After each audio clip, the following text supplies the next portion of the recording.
عسلامة الناس الكل. اليوم حبيت نحكي معاكم في موضوع مهم برشا. خليني نبدأ معاكم بقصة صغيرة من الأول. في نهار من النهارات، بكري هذا برشا كنت نتفرج في فيديو متاع راجل كبير، عمره 90 سنة. عاملين معاه انترفيو، هو على معناتها في السبيطار قاعد ومريض بمرض معناتها مش باهي، عافانا وعافاكم الله، ومعناتها قاعد على فراش موته معناتها تنجم تقول. عاد المذيع سأله، قال له شنو الحاجة معناتها اللي ندمت عليها أكثر، الحاجات اللي عملتها ولا الحاجات اللي ما عملتهاش؟ يا أخي الرجل الكبير جاوبه، قال له الحقيقة عملت برشا حاجات في حياتي غالطة أنا، وندمت عليها معناتها، ونتمنى لو كان ما عملتهاش. أما قال له الندم هذاك متاع الحاجات اللي عملتها ما يجيش معناتها في ظفر الحاجات اللي معناتها ما عملتهاش. قالوا ندمت برشا على الحاجات اللي ما عملتهاش وما خذيتش التجربة ذيك، ما عرفتش شنو كان يجم يصير معناتها، دونك ندم برشا على الحاجات اللي ما عملهاش. الكلام متاعو قعد في مخي، ومن هنا جاتني فكرة اليوم. شنو الحاجة اللي خسرها الرجل هذاك؟ السؤال اللي جا لبالي، شنو أكثر حاجة الرجل هذاك يتمناها؟ زعما يتمنى فلوس، زعما يتمنى ما نعرفش أنا خدم، يتمنى علاقات، يتمنى ما يتمناش شيء الرجل هذاك. في الوقت هذاك الرجل هذاك راس ماله هو الوقت، ما عادش عنده وقت الرجل هذاك. دونك راس المال الحقيقي اللي لازم معناتها تعرفوه هو اللي هو الوقت. الفلوس تنجم ترجع، الخدمة تنجم تبدلها، حتى من العباد تنجم تعوضهم. أما الوقت راهو نهار اللي يتعدى ما عادش يرجع. كل نهار يوفى معناتها ما عادش يرجع. كل خطوة تعملها في نهار من النهارات تقربك لحلمك، وكل خطوة تعملها في العكس قاعدة تبعد فيك على الحلم متاعك. فهمت؟ احنا عندنا مشكلة، العباد قاعدين نضيعوا في وقتنا في وهم الراحة.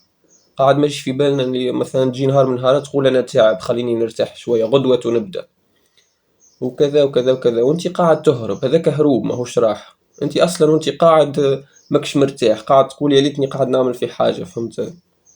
قاعد تهرب من المواجهة ومن التغير، قاعد في الكونفور متاعك وما تحبش تخرج منه. فهمت؟ دونك تعدي الوقت في السكرول وتلعب ولا فيش تعمل والوقت ماشي هكاكا. فهمت؟ وروحك من داخل قاعدة تصيح عليك وتقولك قوم اتحرك، قدم في حياتك، اعمل حاجة. الحاجة اللي الناس كل معناتها مش فايقين بها، قاعدين يراو فيها حاجة صعيبة برشا. لكن هي راهو تنجم تكون دقيقة، كل دقيقة هي فرصة. راهو الحاجة اللي لازم تحطها في بالك اللي كل دقيقة هي فرصة. راهو الفرصة ماهوش ساعات وأيامات وسنين معناتها.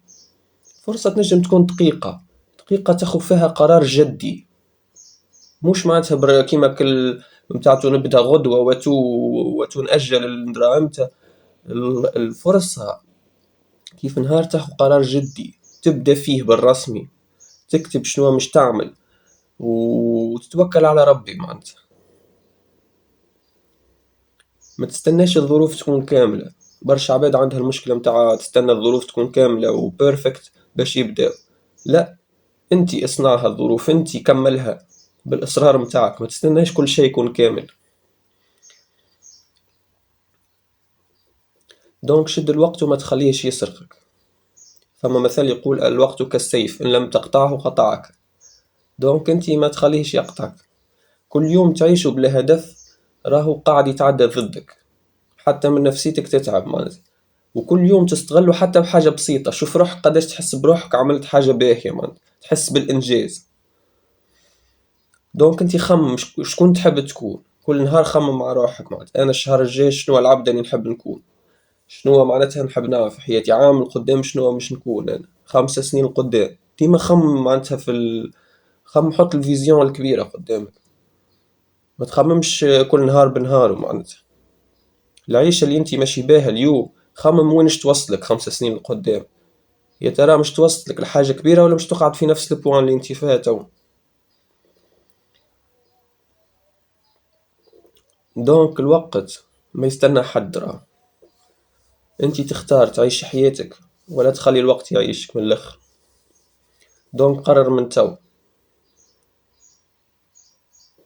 خير ملي يجي نهار تقول فيه راني كنت نجم أما ضيعت الوقت، وقتها ما عادش يفيد الدم كيما الراجل اللي حكينا عليه في أول فيديو.